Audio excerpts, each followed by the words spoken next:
Welcome to the Continuous Transformation Podcast, where spirit and science meet and creatively merge to give birth to the future. Disclaimer: high risk of life-transforming perspectives. This is the best time to begin your continuous transformation process.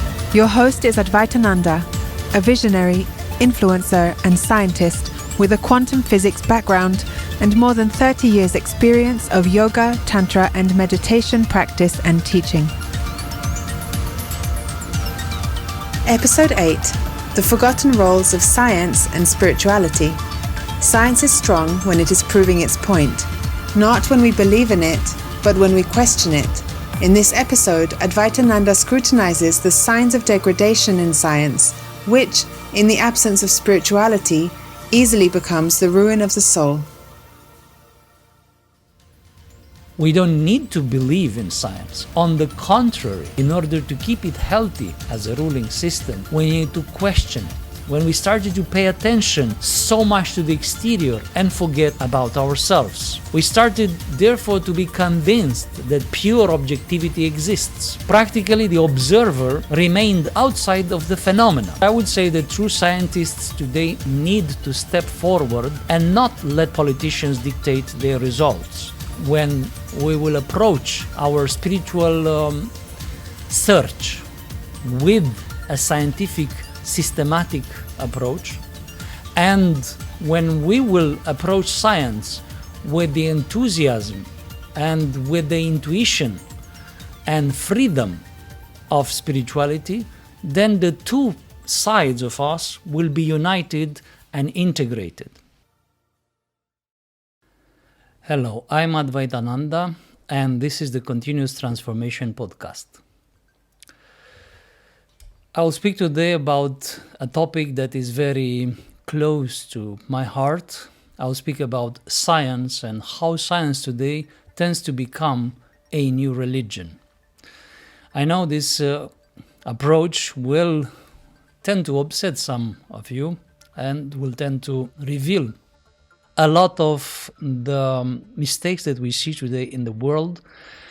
And this is the reason why I decided to put aside a little bit of, I would say, even shyness about this topic and approach it straight, because I see a lot of the effects that this topic is having on our life today. We are today in what seems to be a full swing towards the future. In the last decades, the scientific and the technological advancement exceeded what happened in this respect in the previous millennia. We are told, on the other hand, and not only we're told, but we are almost punished if we don't do it, to trust the science completely. And about this particular request, I will talk immediately. We're told to follow its objective findings because it has the most equitable objective system of self-check, which is the peer review system that is in place today in the scientific world. In the world today, it seems that science have gained the status of the, in quotes I would say, owner of the truth. A status that actually science stole from the religions. Long ago, the scientific environment started to grow and to bite from the normal, popular ground of the religions.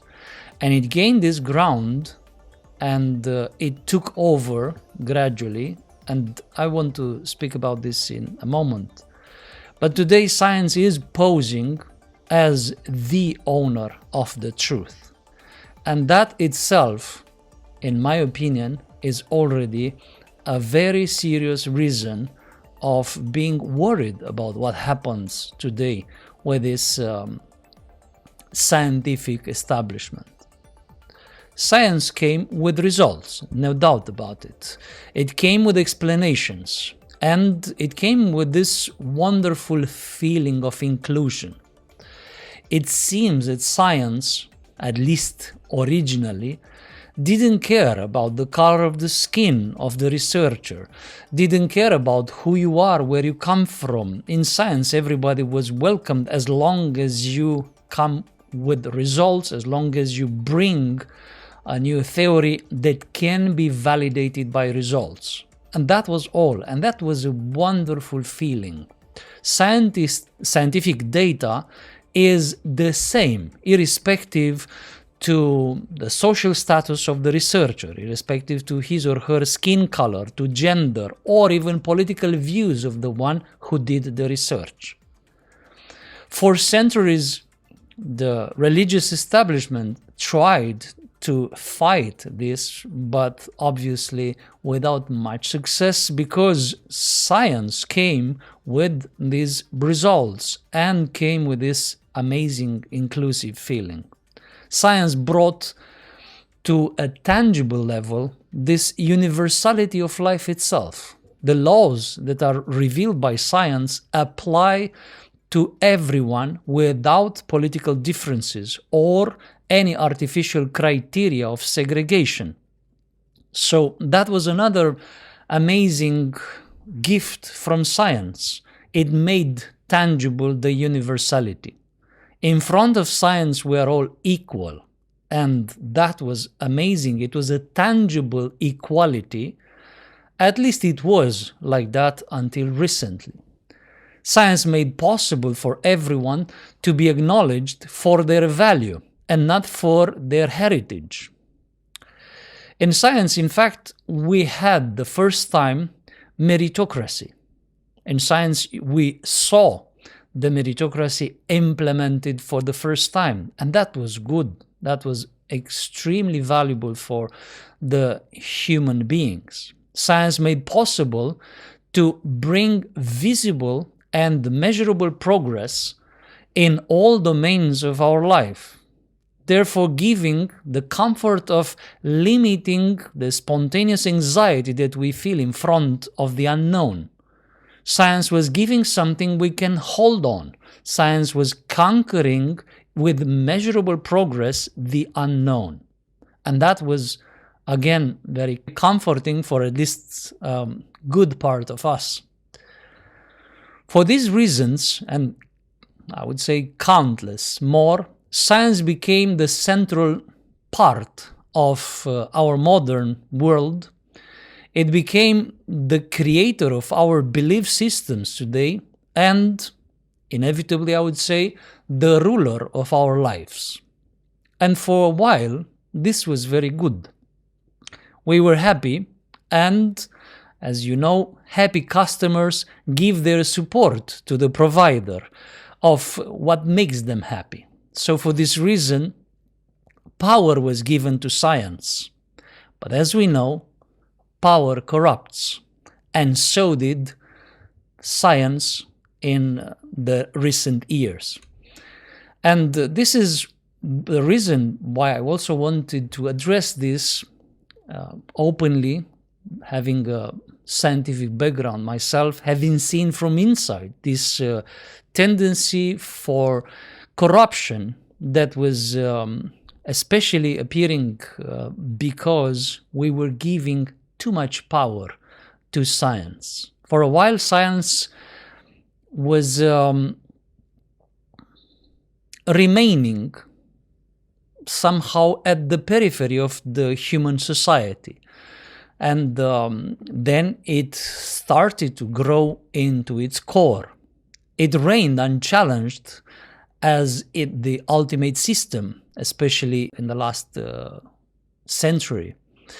It became the peak of the human evolutionary system, where, of course, it seems like we have reached the ultimate goals. And of course, the question is, can we go even beyond science? And the interesting fact is, if many years ago, this kind of question would have triggered a lot of beautiful debates, Today, if you even ask if we can go beyond science, you become an outcast. You can't say such a sacrilege. And that reminds me of the time of religions, when somebody would have asked, can we go beyond this religion? And then immediately would have triggered a storm of fanaticism around. Gradually, even the thought to go beyond science started to trigger exactly the same fanatic reactions that reminds the time of Inquisition, when one could not ask if there can be a good life beyond the blessings of the church.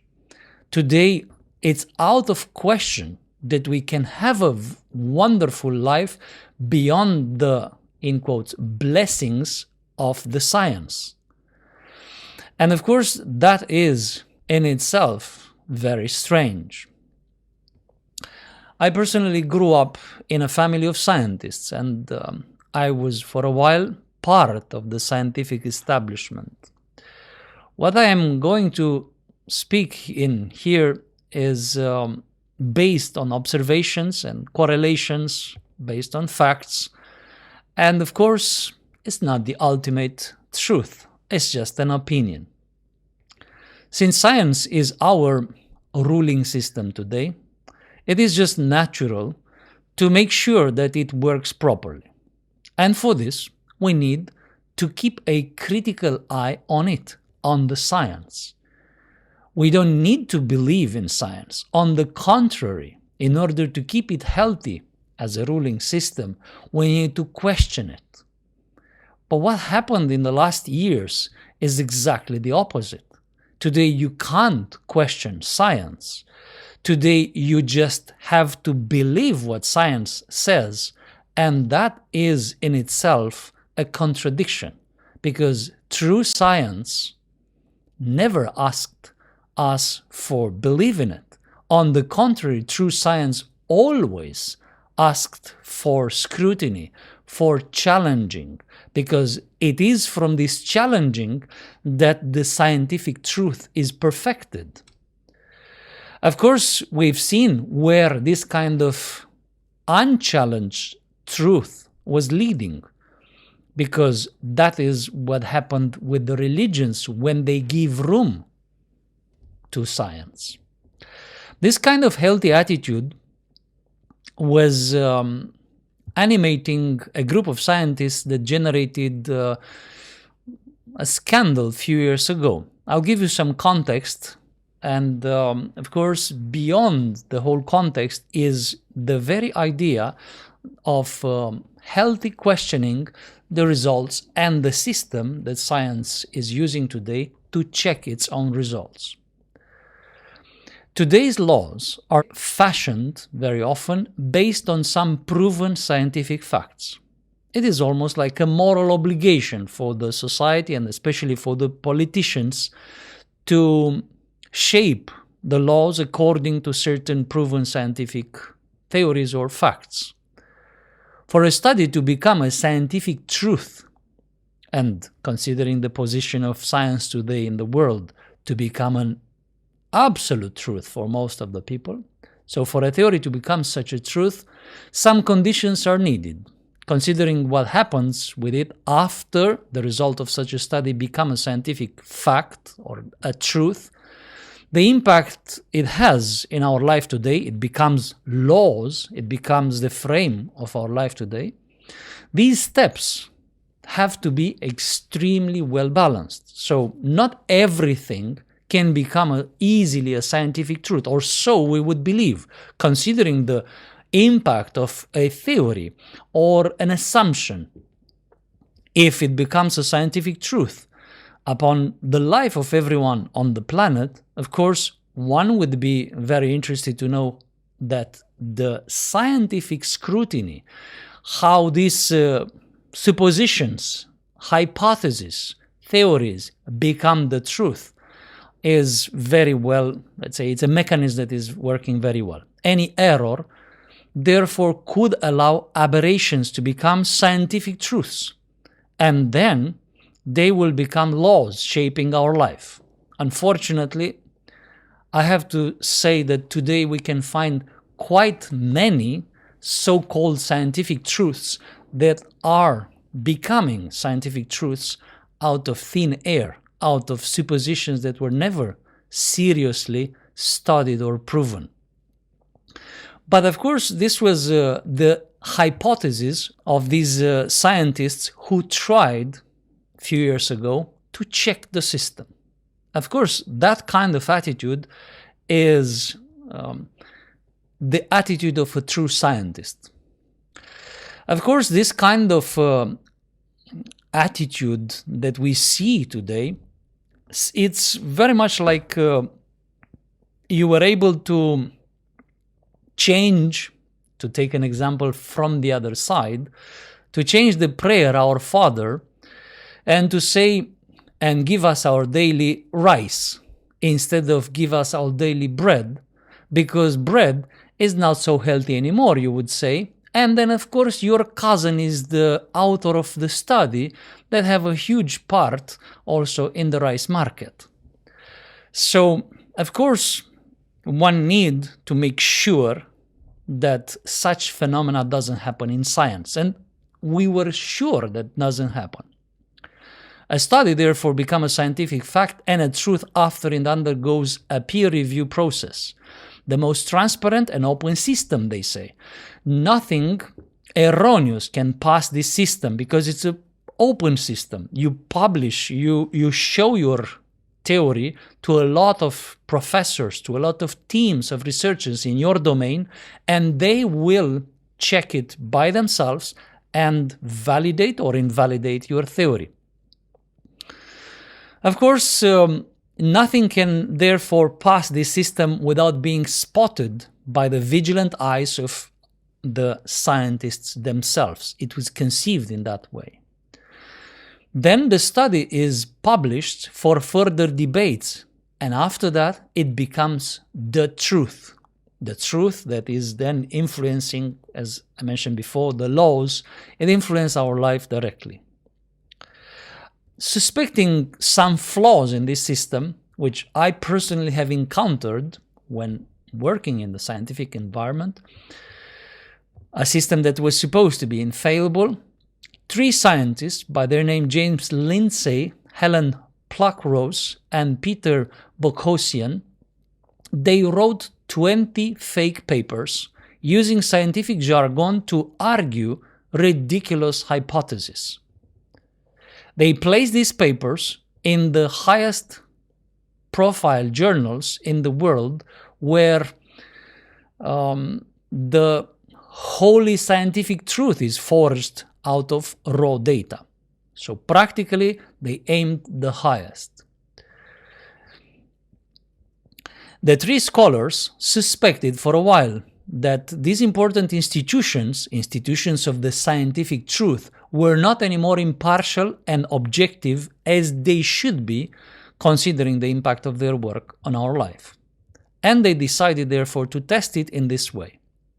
Now, from an initial statement, before their experiment started, they revealed the intention, quote, to expose how easy it is to get absurdities and morally fashionable political ideas published as legitimate academic research, end quote. Practically, they wanted to show, to expose the corruption of otherwise the most important institution, the compass of our world today, science. How easy is, therefore, they wanted to prove, to create a scientific truth out of garbage. By October 2018, when they publicly announced the hoax, practically exposing the hoax, out of the 20 fake papers that they sent to the scientific journals, 7 of them were already passing the peer review phase, and 4 of them have been already published by the moment they announced the hoax. 3 of them were scheduled to be published, so therefore they were about to become scientific truth. Only 6 out of the 20 papers were rejected, while 7 which were left were still under review. Now, all of them, again, they were hoaxed articles, they were aberrations, to say the least. Within these hoax articles, researches, they were among the ones published already, practically becoming almost a scientific truth from this Olympus of science. It was the idea that dogs engage in rape culture, or the idea that men should reduce their transphobia by anally penetrating themselves with dildos. And of course, the rape culture dog study got even special prizes from the scientific community. Imagine the following irony. One of the published papers was 3,000 words excerpts from Adolf Hitler's Mein Kampf, which was rewritten in feminist language. So, just because they changed some words in Hitler's text, it was published as a scientific truth. So far for vigilance, one would say. But again, remember, we're talking about what is shaping the truth of our world today.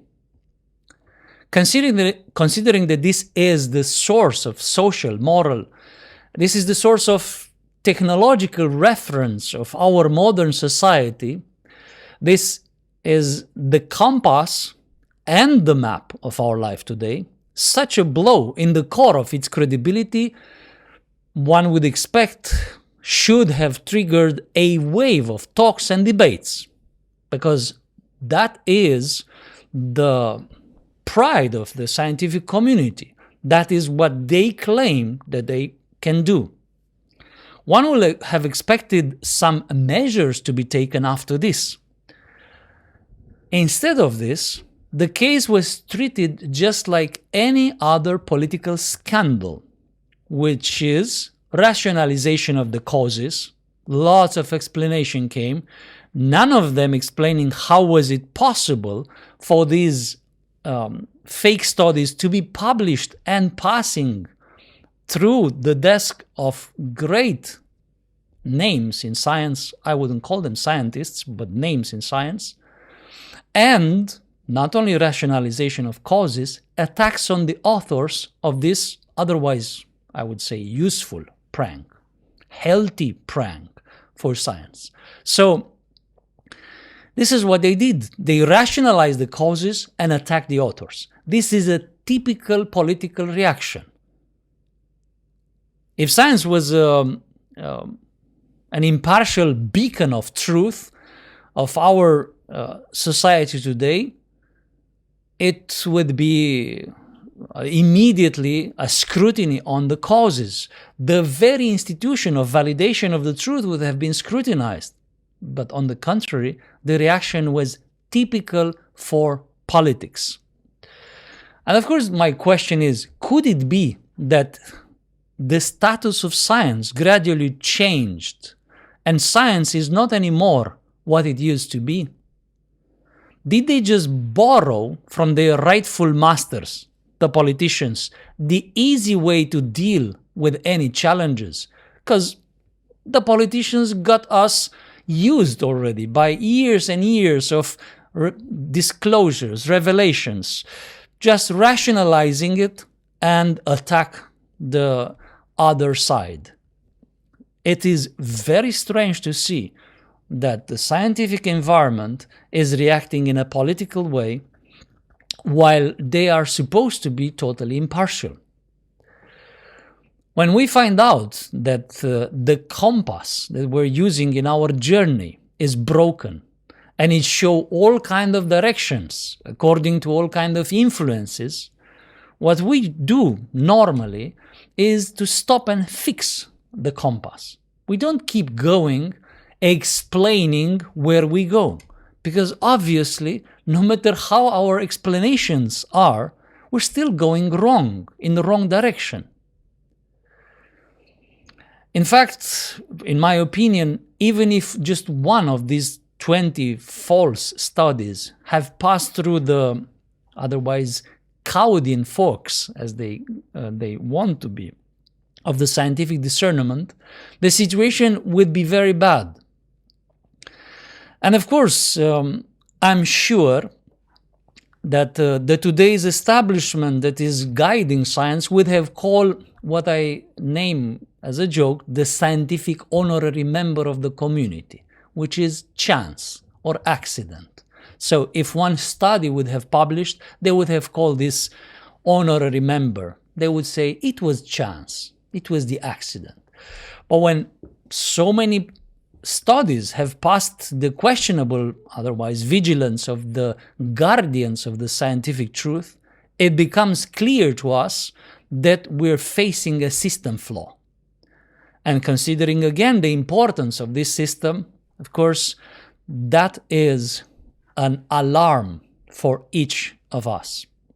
What is, in my opinion, even worse than this flaw is another deeper flaw, which is revealed by the way the whole situation was treated by the ones caught with their pants down.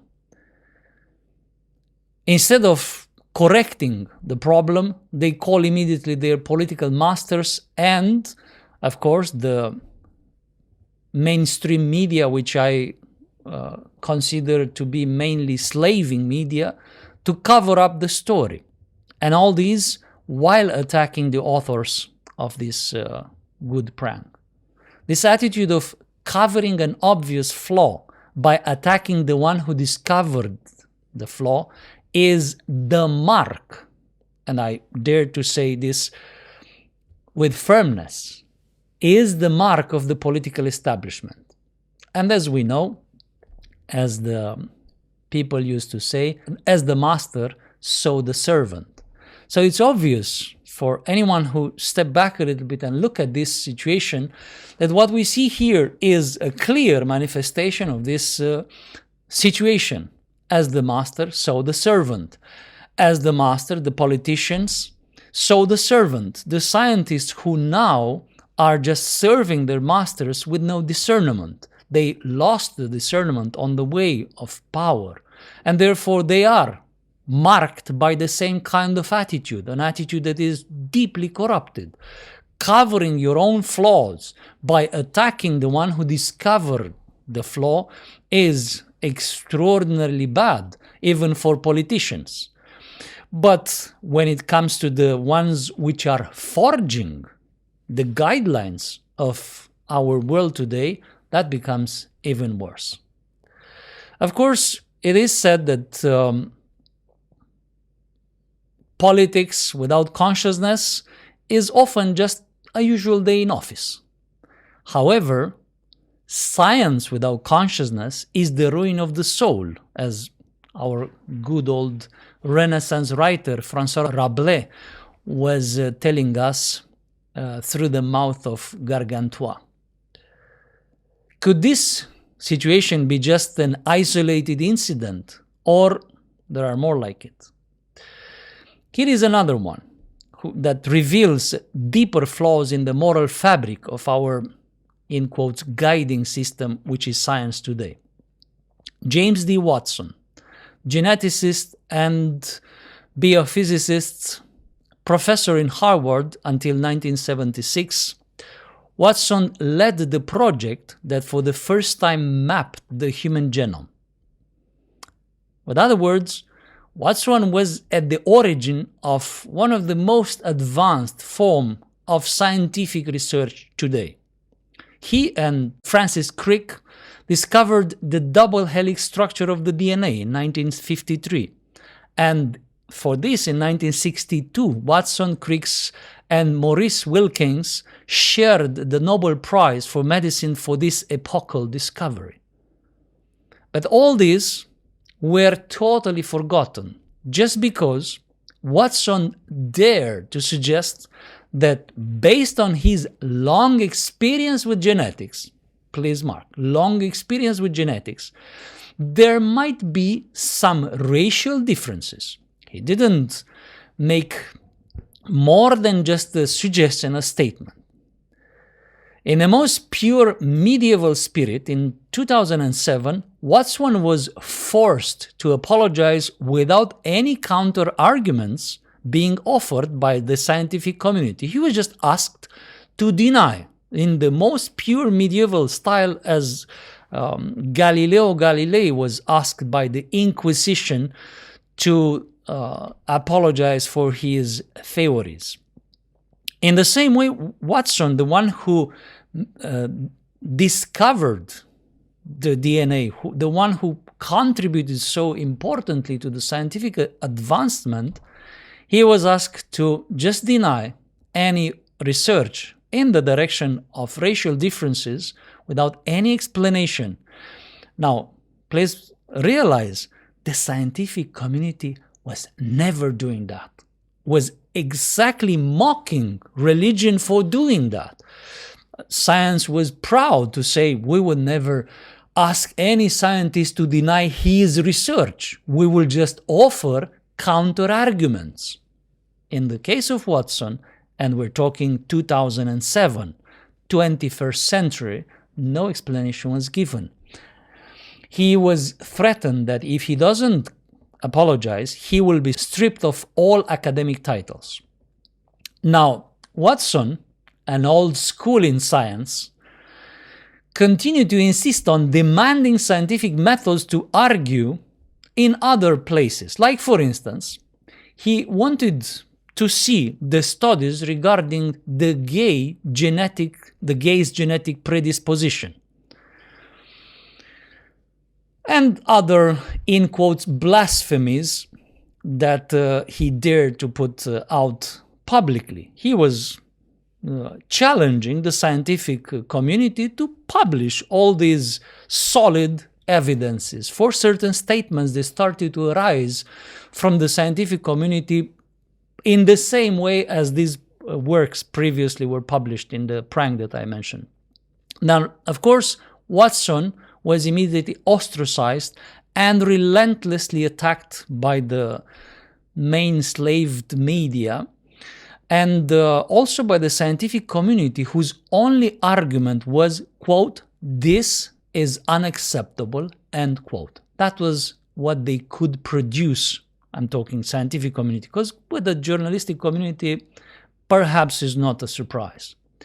In January 2019, the institute where Watson worked and made all his discoveries stripped this old man of all his honorary titles, saying, quote, "Dr. Watson's statements are reprehensible, unsupported by science," end quote, without being able to provide the counter-arguments, the scientific counter-arguments.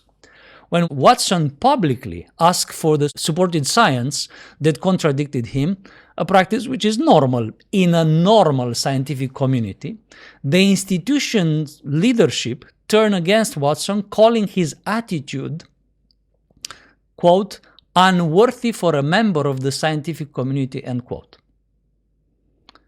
Imagine this: a scientist who demands a debate on a certain argumentation, which is absolutely normal. It's Monday morning in the lab for scientists, is labeled by the institution unworthy for a member of scientific community.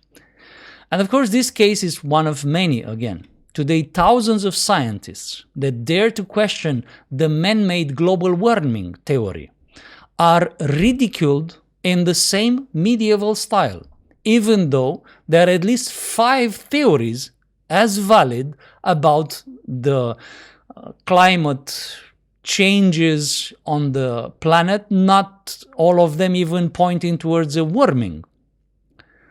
The tens of thousands of doctors that we see today, virusologists, researchers in epidemiology, who question all about the current pandemic, are banned from the social media by semi-intellectuals that are in servitude to politicians and corporate interests, obviously. The scientific community behave often, in this case, with the attitude typical to the worst collaborationists, noisily betraying the very principles of science, competing with each other to please the masters in exchange for some more grants. And this is what we see today, a collaborationist attitude. The invasive force is all this occult of the politicians.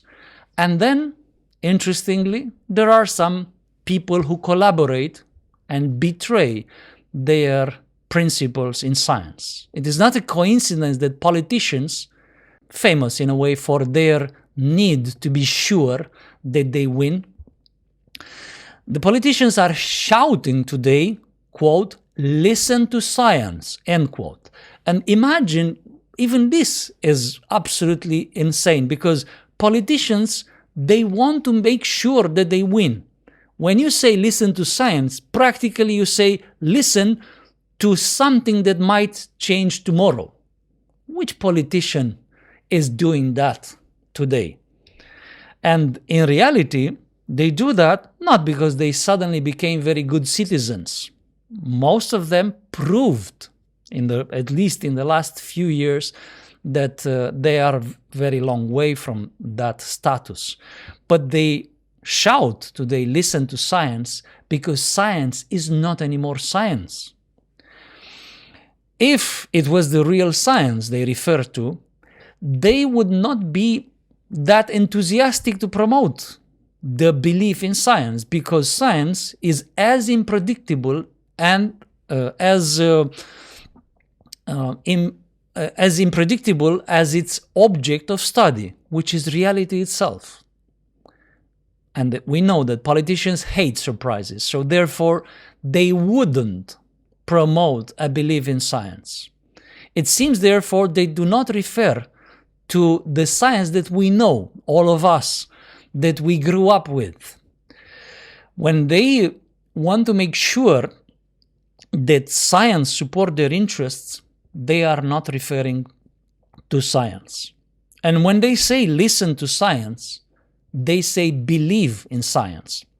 They ask for faith in science, which, of course, in their attempt to hide this inner emptiness, the celebrities, for instance, become the voice of the strange propaganda machine that is promoting faith in science today as the feature of the citizen of the future. But in itself, this is an aberration. Science doesn't need our faith. Science is strong when we don't believe in it. Science is strong when it's proving its point. History is strong when it's proving its point, not when it's protected by law, so you are not allowed to search for alternative historic situations.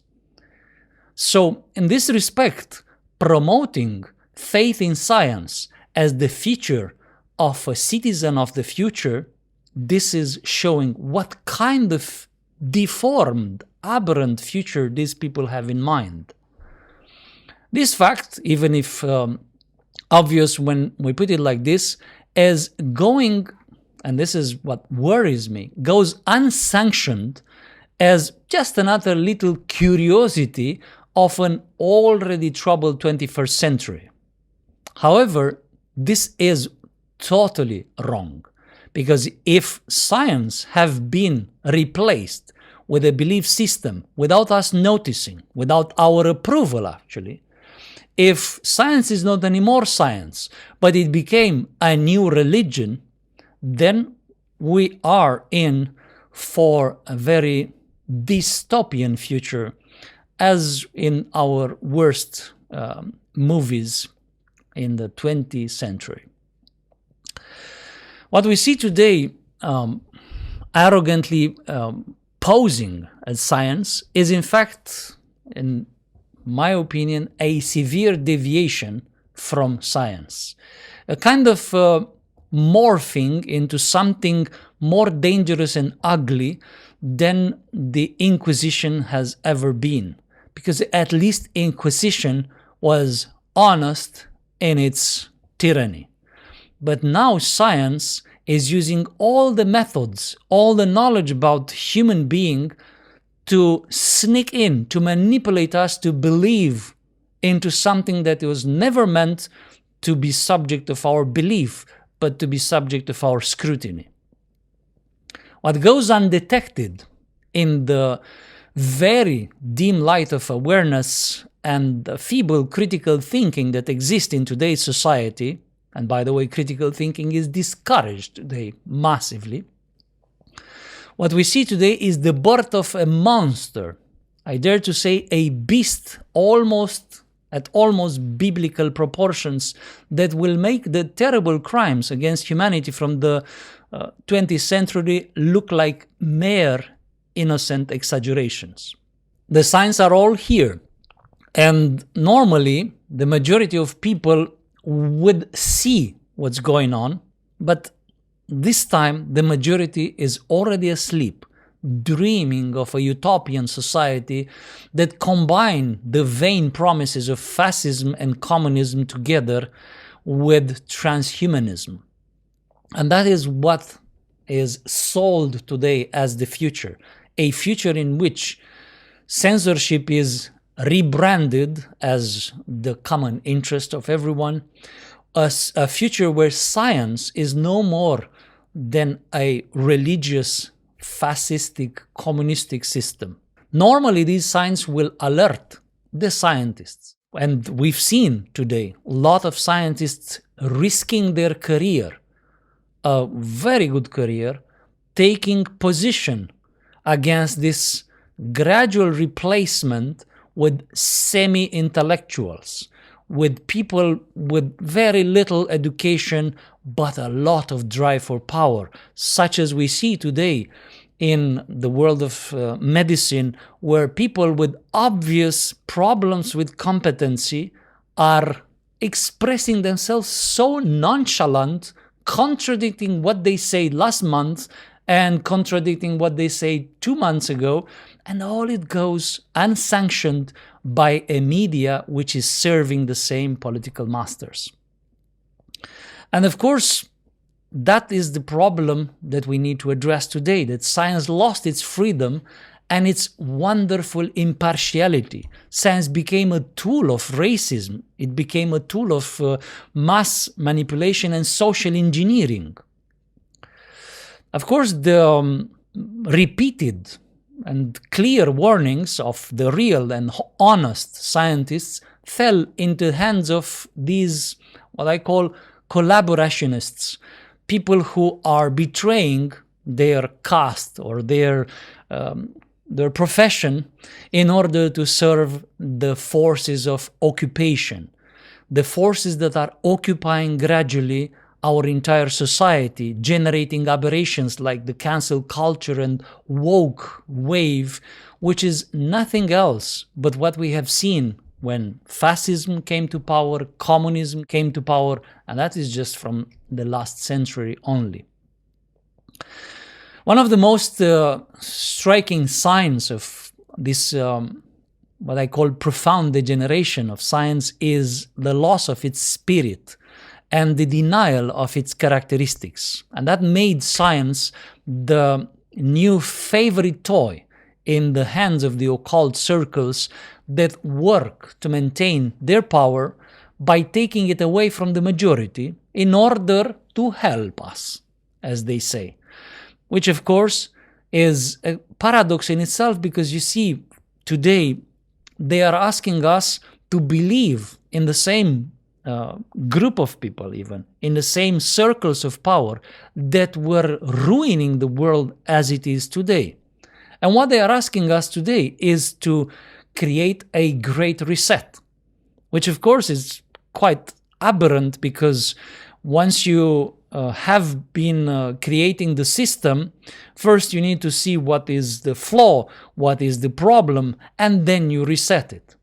The only system that I know that is just require you to reset in order to start again is Windows, created by Bill Gates, and not by coincidence. His name is all over the place now, also with all this pandemic and vaccination and future society that is now demanding a great reset. Practically, they have created a system the system doesn't work, it has fatal errors, and then they just say, just reset. Exactly as the Windows system actually did for many years now.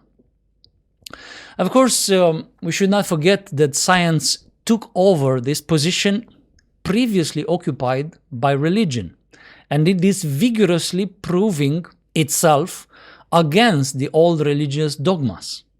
A scientist didn't have anything to lose in those times. A scientist was anyway an outsider, and therefore he was not afraid to debate. A scientist was never afraid to be wrong. And that was appealing to people. That was so appealing to masses who were tired of this hypocrisy of the religious dogma, who was tired of this paranoid fear of being proven wrong that the religious leaders were always displaying. The scientist was a new breed of people, a person who was ready to debate, a person who was ready to be proven wrong. That was their argument. Of course, if we zoom out a little bit, and that's a part that I also like very much, to see a little bit of a bigger picture. If we zoom out a little bit and we see before the moment of competition between religion and science, we discover that back in what we can call the darkness of time, science and religion, which was back then it was spirituality, were just like the mother and the father of the infant human spirit. While one of them was taking care of some aspects of the child, the other one was taking care of the other aspects of the child. One was providing with the intuition, one was providing with all kind of visions about the world, the other one was giving tools to explore. They were always working together. Together they complete all the needs of the human consciousness in its process of evolution. And gradually, they started to grow apart, and they started to split. The mother and the father of the human spirit, science and spirituality, started to have their differences. We can say from this perspective that science and spirituality are the divorced parents of the human consciousness. Science without spirituality became immoral, tyrannical, as we can see, forgetting the interest of the child, which is humanity. And that is what we see today in its full dimension, hopefully full, because it seems like the aberrations still come. Spirituality, on the other hand, without science, becomes dogmatic. It's generating fanaticism, it's generating religion. It suffocates the growth of the human being in the name of some strange and often dishonest interests. And therefore, we can see that it grew a gap, an immense gap between the two sides, each of them in need for each other, but never coming closer, at least for thousands of years. The gap between science and spirituality widened when we have exteriorized our attention, when we started to pay attention so much to the exterior and forget about ourselves.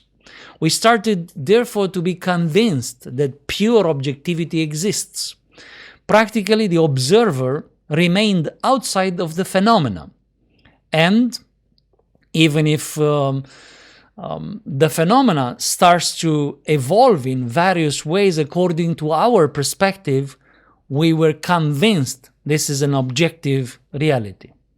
And even later, quantum mechanics brought back the observer's importance in the final outcome of an event, and yet we are still split. We still believe that the world can be out-fixed in order to fix some inner problems, which is, of course, a false belief in itself. It gives a lot of power to a science that lost the human spirit, and, of course, it strips off the objectivity in the spiritual systems. All this generated a split between the two tendencies, widening the gap between science and spirituality, or religion, what became of spirituality. And this gap became practically the reason why each of them started to push the other one away. Religion is staying safe by pushing the science away from the inquisitive spirit of science. In this way, the religious leaders are staying away from the very embarrassing tendency of scientists to measure results. On the other hand, science conveniently stay away from the obvious truths and set of values that religion already possess. Therefore, we started to have two directions of action at extremes. We started to see that people either believe that all comes from above, we cannot influence the outcome, therefore the quality of our being started to degenerate. And in this way, we are completely in the hands of a power that seems to be fluctuating or not caring about us. On the other hand, others are considering that everything is random in life. There is no force behind the force of our reasoning, and therefore we are the only ones which determine the outcome in our own life. Therefore, we focus exclusively on the exterior, forgetting the observer. Our attitudes lost direction and integrity. And of course, in this way, we also degenerate from that perspective. And this split between the two tendencies become evident by all the differences that we can see today.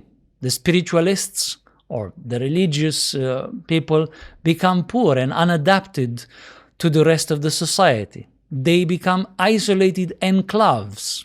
On the other hand, the materialists become immoral. They become morally inept. They become intellectually weak. And therefore, the quality of their life is falling despite their desperate attempts to fix life with exterior solutions. So we see that situation simultaneously today. Now, if I will refer to the model of navigation through life, and I will refer to not the modern GPS system, it will be possible to adapt it also to our talk, but it will be a little bit too technical, to a map and a compass that is needed in order to have a successful trip, a long, successful trip. We can say analogically that science is the one that is having very good maps, but it lost the compass. And we can say that spirituality has a very good compass, but doesn't have maps, or have very old maps, totally outdated. Maps that were not even figuring some of the continents. And in this way, of course, having good maps, science is pretending to know where we are. But without a compass, you can be anywhere. Anywhere, and you pretend, you rationalize, this is the part of the map we're exploring. And this is what we see today. The maps that science is showing to us very often don't fit, but they make it fit in their narrow view. A simple moral compass will immediately show the direction and will probably adjust also part of the map.